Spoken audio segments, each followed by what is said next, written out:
Today we are talking about David and his fleeing from Saul. Well, at least that's where most of my nugget is. I'm Lori, and this is Dream Big Today Bible Study, where we read through the Bible in a year, and we encourage you to read through the Bible in a year and share your nuggets with us. So please, please share your nuggets with us.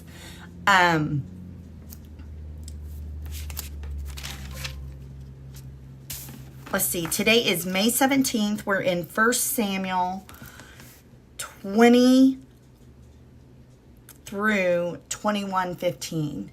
So David is come to the realization that Saul hates him. I mean, Leslie gave such great insight the other day, I think it was Wednesday, on David and Goliath. And now David is running into a stronghold. So there's so much here. There's so many different levels to the reading today. Remember to put your prayer requests and your praise reports in the comments so that we can get you in our prayer journal and we can be united with you, because when we are united together, things happen in prayer, in community. It's better when we do life together. So David has run. He was staying with Samuel. He's run and he was staying with Samuel, and he left.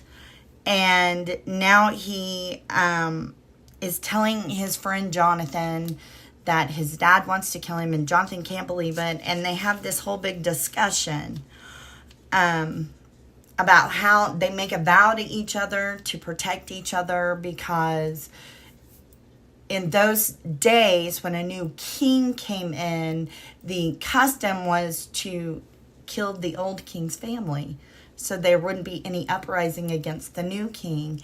And so that's why they made this vow. And David, as we know, honors that vow when he gets to the throne and Saul and Jonathan have died. But David, at first here, we see that David is scared. He's fearful, which we know in the Psalms, because David, talks about his fear. He lays it out before God. And he is looking to Jonathan to reassure him, to provide him with the answers that his soul is so desperately wanting. Fix this. You are the king's sons. Kind of fix this. I mean, how many times do we in our lives do things like that when we are needing an answer? We need something tangible, and God seems so far out there, and his answer seems out there that we can't really grasp it. And so we try to finagle it and muster it in our own strength. And that's kind of what David's doing here with Jonathan. And he sought out Jonathan to fix things instead of seeking out God. So we know now that that David is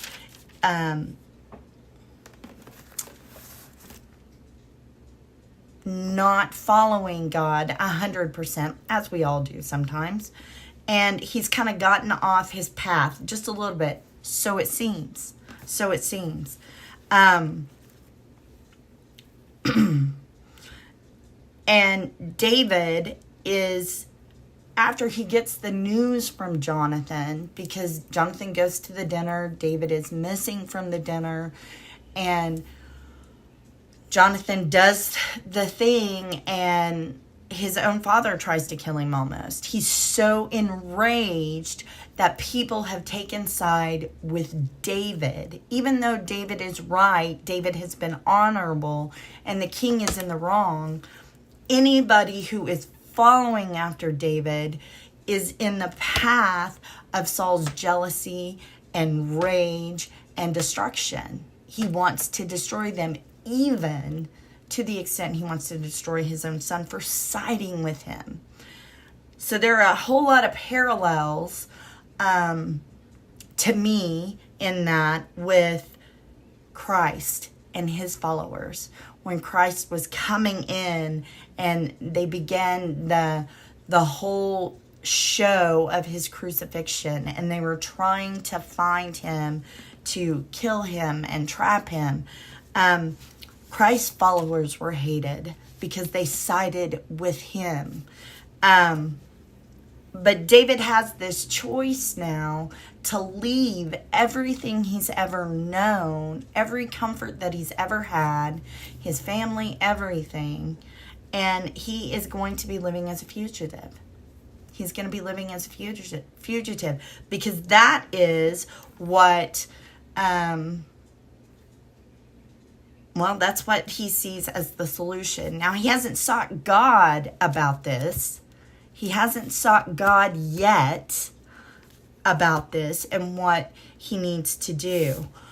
So he's like doing this in his own understanding, his own might, his own strength. He's fixing this problem in his soul. He's fixing it on his own. And David is...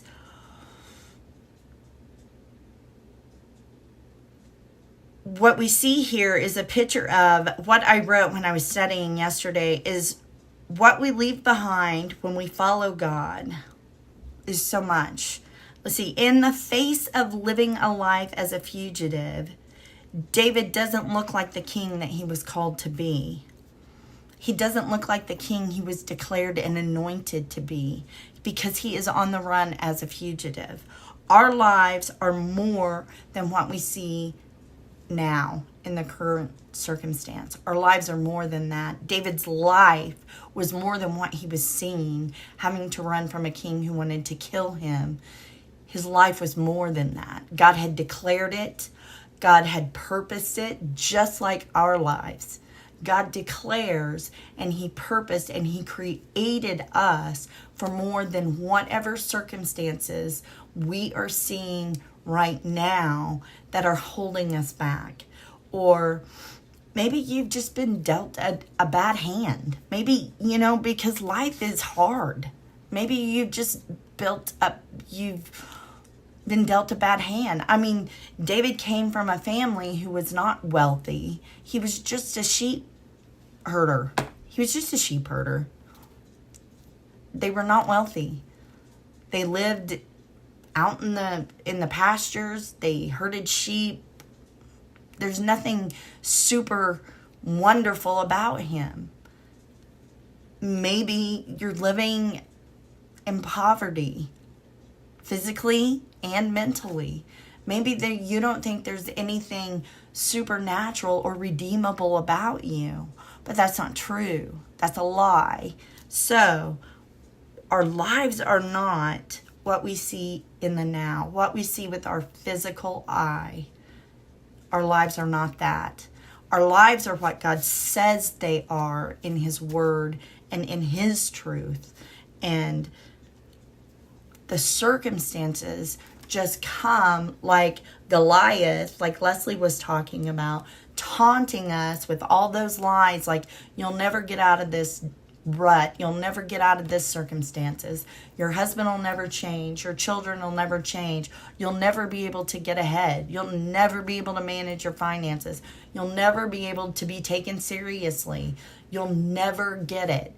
And all of these taunting things from the enemy come, and we start to believe them as fact when really they are not fact. They're just taunts from the enemy to keep us bound. So David is living, he's going to run as a fugitive. And he runs to, oh my gosh, I can't believe I didn't underline that because it was so good. He runs to,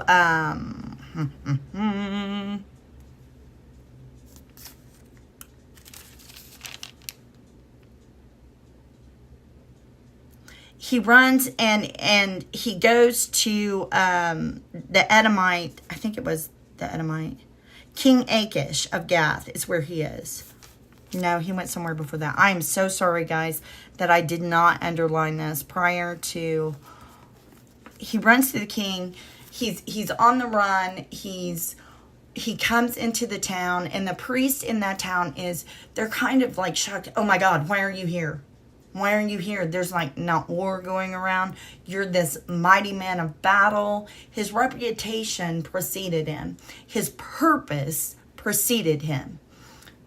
And David, because he's still in his humanity trying to fix this situation, lies to the priest, and he, King Achish of Gath, he lies.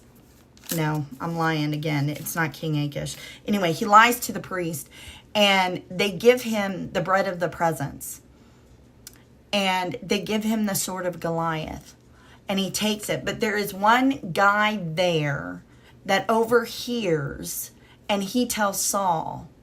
So we find out tomorrow's reading how that lie impacted,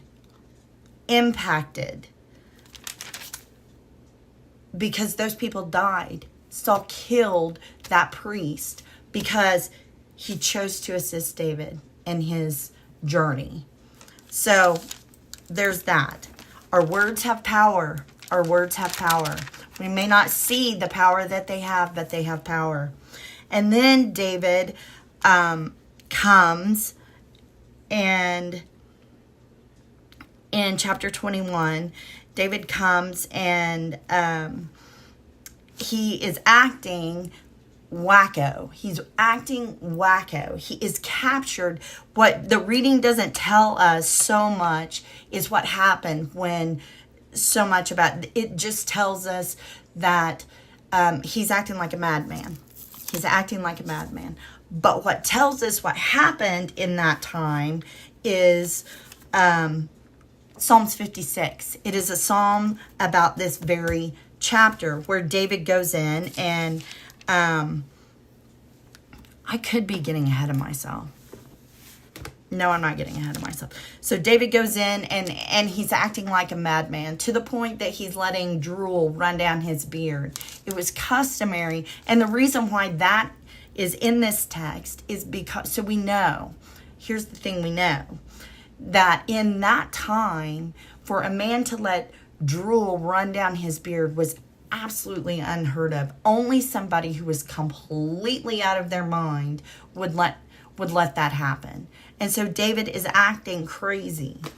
But what has happened is the Philistines, David sought to find refuge in the enemy's camp, in the ungodly. He sought to find refuge in the ungodly.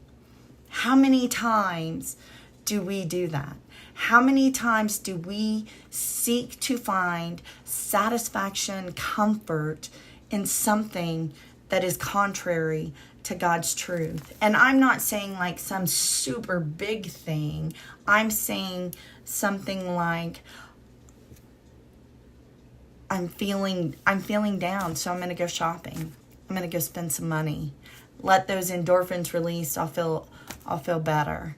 That's seeking to find comfort in the ungodly. Seeking to find refuge in something that is contrary to God's truth. We should run to God with everything. Now, I wish I did that, but I don't. I'm human. So, Psalms 56, and I just want to show you, I just want to read a little bit of Psalms 56 out of the Passion Translation. And it says, it says, Lord, show me your kindness and mercy, for these men oppose and oppress me all day long. He's been taken captive by the Philistines. Not a day goes by without somebody harassing me. So many in their pride trample me under their feet. And then he says, but in the day that I'm afraid, I lay all my fears before you, and I trust you with all my heart. What harm could a man bring to me with God on my side? I will not be afraid of what comes. The roaring praises of God will fill my heart as I trust in your promises. So David had a turning point here. He knew that he was acting contrary to what his purpose was, contrary to what his relationship with the Lord was. He was seeking refuge in the ungodly. He was trying to fix this situation on his own. And he repents and he turns back to God. And God, in his infinite mercy, says, I wrote a note from a commentary. It says that when David tried to protect himself with lies and tried to find refuge with the ungodly, he was acting insane. When he repented and asked for mercy and trusted God again, God showed him a way out. God showed him a way out in the very thing that he was doing. So there's so much to this. Because, first of all, David has gotten on this path of running as a fugitive from the king who wants to kill him. And he's left his whole life behind. But yet his purpose still goes before him. His purpose says this is who's coming to people. But he repents and he trusts God, and God shows him a way out. So here's one thing. We can miss it. We can miss it completely. We can get all in our flesh, mess that thing up, be out there acting like a wackadoo. But as soon as we repent and turn back to God, he'll show us a way out. So, because he was acting so insane, the Philistines took him to the king and said, this is David, the man who killed Goliath. This is that great and mighty warrior. But he's acting so wackadoo, and he's let drool drip down his beard, that the king is like, well, if this is David, he's worthless to me. Look at him. If it's not David, why are you bringing me a madman? Why are you bringing this guy to me if it's not David? It doesn't look like David. It doesn't act like David.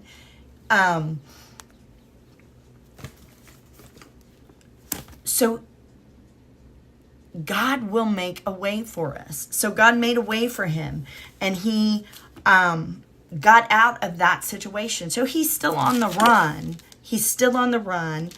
But God made a way. He repented. He saw the error of his ways. And it says back in Psalms 56, it says, day after day, the cruel critics distort my words. Constantly, they plot to collapse. They lurk in the dark, waiting, spying on the moments in secret. So he was not having a pleasant time with these Philistines.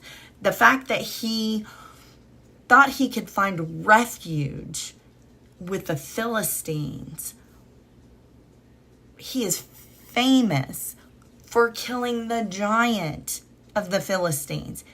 Famous. That's what he's famous for taking down their big warrior. Why he thought he could take refuge in them is insanity. Insanity. Why we think that we can conjure up, for lack of a better term, God's plan and purpose and help it along is insanity. It's insanity. But when we turn to God and trust in him, he makes a way. Even if we missed it, even if we decided to run as a fugitive from our problems, stick our head in the sand, not deal with anything, even then, he makes a way. He makes a way. His timing is perfect. So it may look like David is not a king. His purpose is not going to be fulfilled. It may look like that. It may look like your marriage is never going to be restored. It may look like your kids are never going to come back. It may look like you're never going to get over that addiction. You can't see past that addiction and the desires that so consume you right now. It may look like that. But trust in God and he'll make a way. He will make a way. He may have spoken a word over you that you don't think it can come to pass. There's no way, no how. He's lost his mind. But his ways are not our ways. And what David learns in his life as a fugitive, God uses for good when he has to go and battle all of them. He knows their ways. I mean, God uses everything for our good, for the good of those that love him. God uses everything.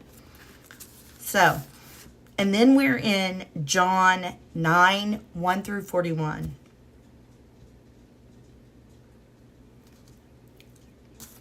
And we have the blind man. We have the blind man, the guy who's born blind, and Jesus puts the mud on his eyes and he can see. And his disciples say, what did his parents do? Why was he born like this? What did his parents do? And for God to say, the Son of God to say, it was not because of his sins or his parents' sins. First of all, that takes so much shame away from his parents. Instantly takes shame away from them. He instantly spoke truth. Shame was rolled away. This happened so that the power of God could be seen in him. Our testimony, the things that we come out of. I'm not saying that if you encountered some kind of abuse or whatever, that it was so that the glory of God can be seen. But the glory of God can be seen because he redeems you from that. He redeems you and he rolls away the shame from whatever circumstance that held you back, that wounded you and caused you, where the enemy came in and lied to you about who you are and your identity and you're not worth anything. And God rolls it all away and he redeems and reclaims you back. So, but then they go on this whole big thing. The man has been healed. He can see. He's like, I don't know who he was. I don't know where he is. All I know is I was blind and I can see. And they, the Pharisees are having this argument with this man. Like, he healed him on the Sabbath. Oh my God. That's so horrible. He worked on the Sabbath. The Pharisees question him again and again. They question his parents. And his parents are afraid that they'll get kicked out of the synagogue. So they say, he's old enough. Go ask him. So they go ask him again. And they have this huge argument. And they're like, we're disciples of Moses. We know God spoke to Moses, but we don't even know where this man comes from. Why, that's very strange, the man says. The man has had one encounter with God, one encounter that changed his life. And he says to the Pharisees, well, that's very strange. The man replied, he healed my eyes, and yet you don't know where he comes from? We know that God doesn't listen to sinners, but he is ready to hear those who worship him and do his will. Ever since the world began, no one has ever been able to open the eyes of someone born blind. If this man were not from God, he couldn't have done that. One encounter. And then their response, enraged, is, you were born a sinner. They answered, are you trying to teach us? You can't possibly know what we know. We know so much, there's no way that you can know anything. Their pride got in the way. And when Jesus heard what happened, he found the man. Because he knew that one encounter changed that man's heart. The one encounter. One encounter. All it takes is one encounter to change your life. One encounter to change your life. And Jesus, some of the Pharisees are standing nearby and they ask him, are you saying we're blind? And Jesus replies, if you were blind, you wouldn't be guilty, Jesus replied. But you remain guilty because you claim you can see. How many times do we think we know? We think we know what God's doing. We think we know. And we claim that we know, but really we're blind. But really we're blind. God, open up our eyes so that our vision is not dull, so our vision is sharp, so that we can see what you're doing. God, open the eyes of our heart so we can see you in the midst of everything. God, show us your vision. God, heal our sight so we can see as you see. I mean, because we are blind to so many things. This world has made us blind to so many things. God, restore our sight. Restore our sight so that we can see. That's about my 2 cents for today. That's all I have. But I want to pray real quick before I pop off. And thank you all for joining us. Thank you so much for being so faithful and joining us. It blesses us so much. So, Father God, I just pray for your Spirit to go forth and unblind the eyes. Unblind the eyes. God, those whose hearts were destined to be for you, all of your creation, unblind their eyes. God, unblind those who follow you. Unblind our eyes to be able to see you clearly in the midst of every circumstance, to be able to see how you're working. God, that we understand more at a deeper level and a deeper intimacy with you, how we need to move. God, unblind our eyes. Sharpen our vision. Lord, that we wouldn't have just circumstantial obedience, but we would have true, quick obedience to the things that you ask of us. God, that we would lay down everything before you and follow you and you alone. Father, I thank you for your blessings. God, I ask that your love would go forth and touch those in such a tangible way that those who think they're unloved and think that they can't be loved, they're unlovable, God, that your love would permeate their very being. God, that they would know and experience your love in such a way that it transforms their lives. All it takes is that one encounter with your love. That one encounter with your love, God. God, that your love dispels the lies and you regain possession of your creation. And we can walk in our true identity. So, Father, I thank you for that. In Jesus' name. Be blessed. Have a wonderful day. And